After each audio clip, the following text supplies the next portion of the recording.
Hello student, कैसे हैं आप? आई होप आप सभी अच्छे होंगे। प्यारे बच्चों, आज हम करेंगे क्लास 8 के इंग्लिश के लेसन नंबर 6 को। इस लेसन का नाम है बच्चों मेज़र फॉर मेज़र। इसका मीन्स होता है बच्चों जैसे को तैसा। तो यहाँ पर हमसे कुछ एक क्वेश्चंस पूछे हैं, देख लेते हैं इसे। फर्स्ट जो क्वेश्चन है, have you year of Tenali Raman? क्या आपने तेनाली रमन के बारे में सुना है? तो बच्चों हाँ, हमने उनकी बहुत सारी कहानियाँ सुनी हैं और हमें पता है कि वो एक बहुत ज़्यादा बुद्धिमान व्यक्ति थे जो कि हर समस्या का समाधान अपनी बुद्धि से करते थे। दूसरा जो क्वेश्चन है वो है what is he famous for? वह किस लिए प्रसिद्ध है?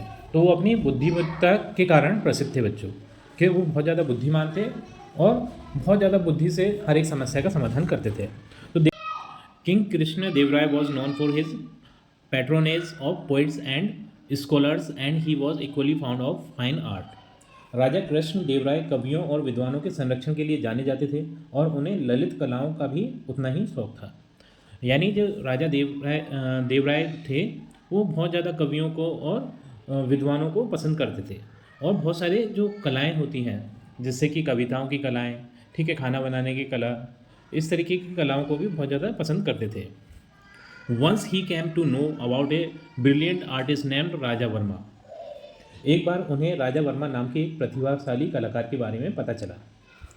ही invited Raja Varma to the court and asked him to draw his portrait. उन्होंने राजा वर्मा को दरबार में आमंत्रित किया और उनसे उनका एक चित्र बनाने को कहा। The king was very pledged with the artist when his portrait was ready. जब कलाकार का चित्र तैयार हो गया तो राजा उनसे बहुत प्रसन्न हुए। यानी राजा वर्मा ने राजा का जो चित्र था वो बनाया, तो जो राजा वर्मा थे वो कलाकार से बहुत ज़्यादा खुश हो गए क्योंकि वो चित्र बहुत ज़्यादा अच्छा बना था इस कारण। In the portrait, the majestic and handsome king seemed to have come alive within the frame. चित्र में राजा जी और उनका सुंदर फ्रेम बहुत ज़्यादा जीवांत प्रतीत हो रहा था। बिल्कुल ऐसा लग रहा था जैसे कि राजा वर्मा ही सामने खड़े हों। इतना सुंदर उसने चित्र बनाया था उस आर्टिस्ट ने। This portrait apart Raja Verma Drew images of prominent characters of man and women from the Puranas and so on. इस चित्र के अलावा राजा वर्मा ने पुराणों आदि से पुरुषों और महिलाओं के प्रमुख पात्रों की छवियां बनाई। तो उन्होंने जो आर्टिस्ट थे उन्होंने और भी चित्र बनाए थे जो कि पुराणों से उन्होंने कुछ महत्वपूर्ण व्यक्तियों और महिलाओं के चित्र थे। He become well known for his genius and close and dear to the king. वह अपनी प्रतिभा के लिए प्रसिद्ध हो गया और राजा का करीबी और प्रिय हो गया।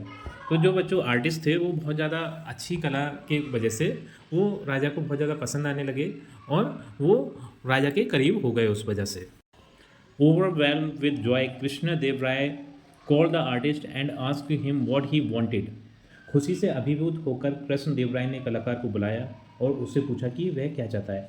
तो सभी राजा जब किसी से खुश हो जाते हैं तो उसे कुछ ना कुछ इनाम के रूप में देते हैं। तो राजा वर्मा से जो राजा कृष्ण देव राय थे वो खुश हो गए थे उनकी कला की वजह से, तो वो भी उन्हें कुछ इनाम के रूप में देना चाहते थे। When Raja Verma did not reply, the king on the spur of generous impulse rewarded him with the chief ministership. जब राजा वर्मा ने कोई उत्तर नहीं दिया तो उदार आवेग के कारण राजा ने उन्हें मुख्यमंत्री पद से पुरस्कृत किया। जब राजा वर्मा ने कोई भी अपनी डिमांड नहीं रखी राजा के सामने, तो जो राजा थे कृष्णदेव राय, तो उन्होंने उससे खुश होकर उसे अपना मंत्री बना लिया। Though Raja Verma was a good man and a brilliant artist, he had no experience whatsoever of administration. हालांकि राजा वर्मा एक अच्छे इंसान और प्रतिभाशाली कलाकार थे, लेकिन उन्हें प्रशासन का कोई अनुभव नहीं था। चूँकि बच्चों हम जैसा कि हम जानते हैं कि कोई व्यक्ति अगर किसी कला में अच्छा है तो वो ऐसा नहीं है सभी कलाओं में अच्छा होगा। अगर हम कहें कि ना मैं एक अच्छा टीचर हूँ तो मैं एक अच्छा क्रिकेटर नहीं हो सकता। अगर मुझसे क्रिकेट खिलवाया जाए तो मुझे अच्छा क्रिकेट नहीं खेल पाऊँगा मैं, ठीक है। ऐसे ही हर एक व्यक्ति हर एक चीज़ में अच्छा नहीं हो सकता।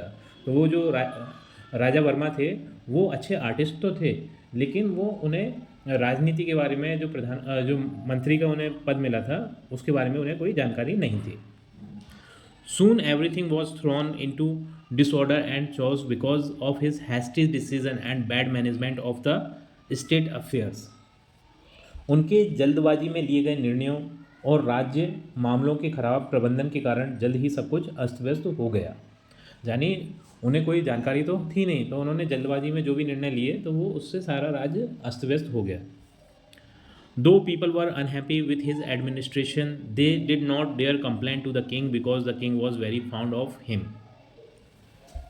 हालांकि लोग उनके प्रशासन से नाखुश थे, लेकिन उन्होंने राजा से शिकायत करने की हिम्मत नहीं की क्योंकि राजा उससे बहुत प्यार करते थे. तो जो लोग थे वो ये तो समझ रहे थे कि सारा कुछ अस्त व्यस्त हो रहा है राजा वर्मा के कारण, लेकिन फिर भी वो जो राजा कृष्णदेव राय थे उनसे उनके पास शिकायत करने के लिए नहीं गए, क्योंकि वो जो राजा कृष्णदेव राय थे वो राजा वर्मा को बहुत ज़्यादा पसंद करते थे, इसलिए उनकी हिम्मत नहीं पड़ी लोगों की कि उनकी जाके शिकायत करें.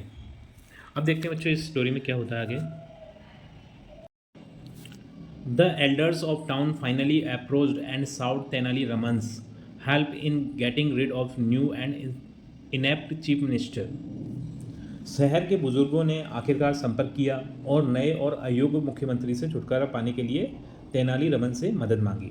तो जब ये बच्चों इनकी लोगों की हिम्मत नहीं हो रही थी राजा वर्मा की शिकायत करने की कि ये अच्छा से अपना कर्तव्य नहीं निभा पा रहे, तो उन्होंने सोचा कि हम क्यों ना इसके लिए तेनाली रमन से मदद मांगे, क्योंकि तेनाली रमन बहुत ज़्यादा बुद्धिमान व्यक्ति थे और वो हर काम का इस तरीके का उपाय करते थे कि किसी को बुरा भी ना लगे और काम का काम हो जाए. तो लोगों ने सोचा कि इस काम के लिए हम तेनाली रमन के पास चलते हैं.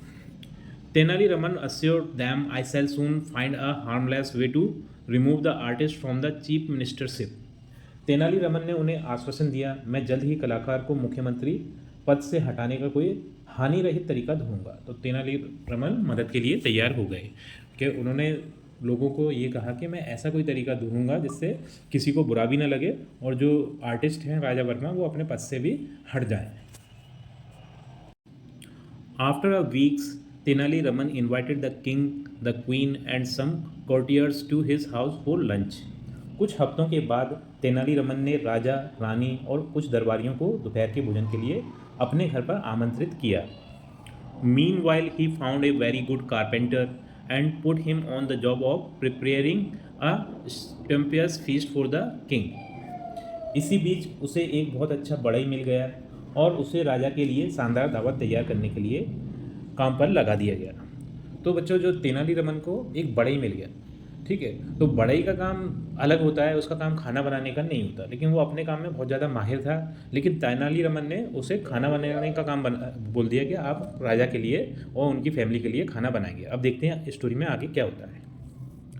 The king and others sat for lunch and Tenali Raman's order the carpenter began serving them. राजा और अन्य लोग दोपहर के भोजन के लिए बैठे और तेनाली रमन के आदेश पर बढ़ई ने उन्हें खाना परोसना शुरू कर दिया. As soon as they put the first morsel of the food in their mouths, the people began to pant and rasp, asking for water again and again. जैसे ही उन्होंने भोजन का पहला निवाला अपने मुंह में डाला, लोग हाँफने लगे और बार बार मांगने लगे. यानी जो खाना था बच्चों वो बहुत ज़्यादा बेकार बना हुआ था, इतना बेकार बना हुआ था कि जैसे ही उन्होंने पहला निवाला अपने मुंह में लिया वैसे ही उन्हें पानी की इच्छा हुई कि जल्दी से पानी पी लें, नहीं तो है ना पता नहीं क्या हो जाएगा, हमारी तबीयत ख़राब हो जाएगी, या फिर तो उसमें मिर्ची बहुत ज़्यादा हो गई होगी, या फिर वो जल गया होगा भोजन, या फिर उसको है ना क्या कहते हैं नमक बहुत ज़्यादा हो गया, कुछ तो ऐसा हो गया था जिससे कि पहले ही निवाले पे उन्हें पानी की ज़रूरत पड़ गई. ठीक है, या फिर खाना बहुत ज़्यादा गर्म होगा, क्योंकि जो बढ़ई है उसे खाना बनाना नहीं आता, वो बढ़ई अपने काम में तो एक्सपर्ट था लेकिन वो खाने बनाने के काम में बिल्कुल भी एक्सपर्ट नहीं था.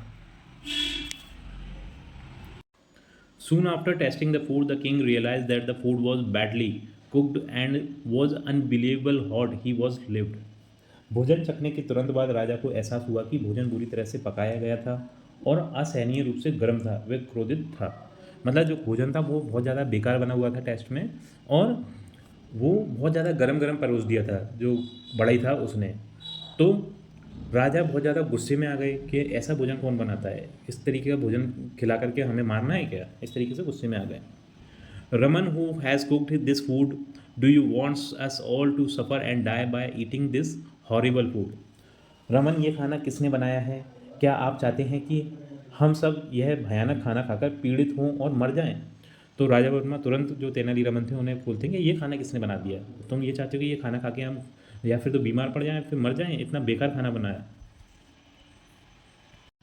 In this usual humble way Tenali Raman sad, I bag your majesty forgiveness. Tenali Raman ने अपने सामान्य विनम्र तरीके से कहा, मैं महामहिम से क्षमा चाहता हूँ। तो तेनालीरामन माफ़ी मांगने लगे इस अपने कृत्य के ऊपर। Then he sold the carpenter to the king. फिर उसने बढ़ई को राजा को दिखाया, मतलब उन्होंने बताया कि ये था, इसने खाना बनाया था। तो I have never come across such an excellent carpenter and I have put him on the job of cooking the lunch for today's feast. मैंने इतना बढ़िया बढ़ई कभी नहीं देखा और मैंने उसे राजा की दावत के लिए दोपहर का भोजन पकाने के काम पर लगा दिया। तो ऐसा वो बोलते हैं जो तेनालीरामन थे, क्या ये तो बहुत अच्छा बढ़ई है, लेकिन मैंने आपके खाने के लिए आज इससे ही खाना बनवाया है। The king began laughing loudly. राजा जोर जोर से हंसने लगे, क्योंकि राजा को इस बात का एहसास हो गया था कि कारपेंटर से इन्होंने खाना क्यों बनवाया। कारपेंटर का काम तो अलग है और जो खाना बनाने वाले का काम अलग है, ठीक है, इसलिए वो हंसने लगे। Have you lost all sense Raman. तो राजा बोलते हैं, क्या तुमने अपना सारा होश खो दिया है। A good carpenter should be employ to work on wood but not on food. तो राजा बोलते हैं कि लकड़ी पर काम करने के लिए एक अच्छे बढ़ई को नियुक्त किया जाना चाहिए, लेकिन भोजन पर नहीं। तो बोलते हैं कि अगर कोई लकड़ी की चीज़ बनवानी है तो अच्छा बढ़ई हम नियुक्त कर सकते हैं, लेकिन भोजन बनवाना है तो बढ़ई थोड़ी लेके आएंगे हम, उसके लिए अच्छा कुक लेके आएंगे, ठीक है, अच्छा खानसामा लेके आएंगे। How did the you get this funny idea. तुम्हें यह अजीब विचार कैसे आया। Tenali Raman asked the king courteously, Lord, if an artist can become a chief minister, can't uh carpenter become a cook. Tenali Raman ने विनम्रतापूर्वक राजा से पूछा, हे भगवान, यदि एक कलाकार मुख्यमंत्री बन सकता है तो क्या एक बड़ी रसोइया नहीं बन सकता है। तो यहाँ पर उनकी जो प्लान था बच्चों, वो समझ में आता है कि वो मिनिस्टर जो चीफ मिनिस्टर थे उनके बारे में बात चल रही थी कि एक जो आर्टिस्ट है वो चीफ मिनिस्टर बन सकते हैं, तो एक कारपेंटर क्यों नहीं एक कुक बन सकता। ठीक, तो यहाँ पर पूरी जो कहानी का अपन को जो टर्निंग पॉइंट था वो समझ में आता है कि क्या कहना चाहते थे इस एक कारपेंटर से भोजन बनवाने के पीछे क्या प्लान था तेनालीरामन का। क्योंकि वो इस बात को समझाना चाहते थे कि जो व्यक्ति होता है वो अपने काम में अच्छा होता है, लेकिन वो ऐसा नहीं है कि सभी कामों में अच्छा हो। The king at once understood that Tenaliraman got a carpenter to make him realize his error in making Raja Varma the chief minister. राजा को तुरंत समझ आ गया कि तेनालीरामन ने राजा वर्मा को मुख्यमंत्री बनाने में अपनी गलती का एहसास कराने के लिए एक बढ़ई को बुलाया था। तो सारी जो कहानी थी वो राजा समझ रहे थे कि ये ऐसा तेनालीरामन ने मूर्खतापूर्ण कार्य क्यों किया, क्योंकि वो ये समझाना चाहते थे कि जो चीफ मिनिस्टर का जो पद है एक आर्टिस्ट को दे दिया है तो वो एक गलती हो गई है। The king was save the embarrassment of removing Raja Verma from the post because when Raja Verma came to know about the awkward incident at Raman's house, he immediately resigned from his post. राजा वर्मा को पद से हटाने की शर्मिंदगी से राजा बच गए, क्योंकि जब राजा वर्मा को रमन के घर की अजीब घटना के बारे में पता चला तो उन्होंने तुरंत अपने पद से इस्तीफा दे दिया। यानी राजा को भी उन्हें हटाने का जो शर्मिंदगी थी वो उठानी नहीं पड़ी।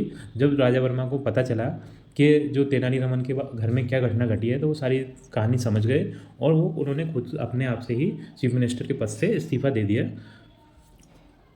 Letter Raja Varma told Tenaliraman that he was happy to remain an artist. बाद में राजा वर्मा ने तेनालीरामन से कहा कि वह एक कलाकार बने रहकर ही खुश है। तो बच्चों हमें ये पता चला कि हर एक व्यक्ति हर एक काम में एक्सपर्ट नहीं हो सकता, वो किसी एक काम में ही एक्सपर्ट होता है, तो उससे वही काम करवाना चाहिए ना कि दूसरे काम। ठीक, जिस तरीके से एक आर्टिस्ट को चीफ मिनिस्टर का पद दे दिया था लेकिन वो उल्टे सीधे डिसीजन लेकर उन्होंने सब कुछ अस्त व्यस्त कर दिया था, लेकिन वो अपने काम में तो माहिर थे, आर्टिस्ट थे बहुत अच्छे, लेकिन उन्हें चीफ मिनिस्टर पद की बिल्कुल भी जानकारी नहीं थी कि इसके कैसे निर्णय लिए जाते हैं, किस तरीके से काम किए जाते हैं। तो बच्चों इसी के साथ हमारी ये वीडियो कंप्लीट होती है। आई थिंक ये वीडियो आपको पसंद आई होगी। यदि वीडियो आपको पसंद आई है तो वीडियो को लाइक करिए, चैनल को सब्सक्राइब करिए। आपसे मिलते हैं अपनी अगली वीडियो में।